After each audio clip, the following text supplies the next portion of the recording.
मेरे मित्रों, हीर का आभार जिन्होंने मुझे प्रेरणा दी। लंबे समय से आशिकों के मन में एक प्रश्न बना आ रहा है कि आखिर प्रेम क्या होता है, प्यार क्या होता है, प्रीत क्या होती है। बहुत से विद्वानों ने कहा, प्रेम का अलग अर्थ दिया, प्यार का अलग अर्थ दिया, प्रीत का अलग अर्थ दिया। तमाम लोगों ने इन तीनों ही चीज़ों को, प्रेम, प्यार, प्रीत को एक ही बात मानी। लेकिन मेरे प्यारे मित्रों, मैं डिस्कवरी ऑफ शैलेंद्र के माध्यम से आज ये कहना चाहता हूँ कि प्रेम, प्यार और प्रीत ये तीनों अलग अलग हैं। तीनों का अर्थ अलग अलग है। तो अर्थ जानने के लिए सुनो। बिना मिले बिना देखे जो बढ़ती चाहत की डोर, उसे हम प्रेम कहते हैं।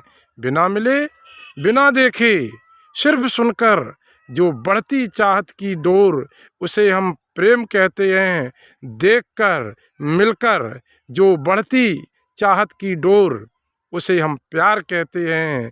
और जो बढ़ती है, मिलकर बढ़ती है, सुनकर बढ़ती है जो प्यार की डोर, चाहत की डोर, उस चाहत की डोर को ही हम प्रीत कहते हैं। कहने का तात्पर्य मेरे प्यारे मित्रों यहाँ ये है कि अगर हमने किसी लड़की के बारे में किसी दूसरे व्यक्तियों द्वारा सुनकर, जबकि उसे देखा नहीं हमने, सिर्फ सुनकर, उस बड़ाई को सुनकर, उस लड़की की तारीफ को सुनकर जो मेरे मन में उसके प्रति लगन का भाव, चाहत का भाव जागृत हुआ, उस भाव को, उस चाहत को हम प्रेम कहते हैं। और ऐसा ही प्रेम अमर प्रेम हो जाता है।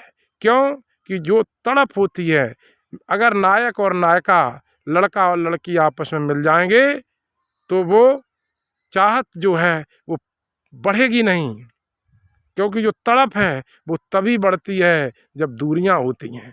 दूरियों से तड़प बढ़ती है, और जब ज़्यादा तड़प बढ़ जाती है तो वही स्थिति मरने मिटने तक आ जाती है। उसी चाहत की पराकाष्ठा को हम प्रेम कहते हैं। और जब नायक नायिका एक दूसरे से मिल गए, जो उनका लक्ष्य था वो उन्होंने प्राप्त कर लिया, उनका लक्ष्य था कि हम इसको पाएंगे, और उन्होंने एक दूसरे को पा लिया, तो वो प्रेम पराकाष्ठा को प्राप्त नहीं करता। ऐसे जो मिलने वाले ये जो है, मरने तक की नौबत इसमें नहीं आती है। और जो ये डोर से जो बंधे होते हैं एक दूसरे से, जो लगन की डोर होती है, उसे ही हम प्रीत कहते हैं।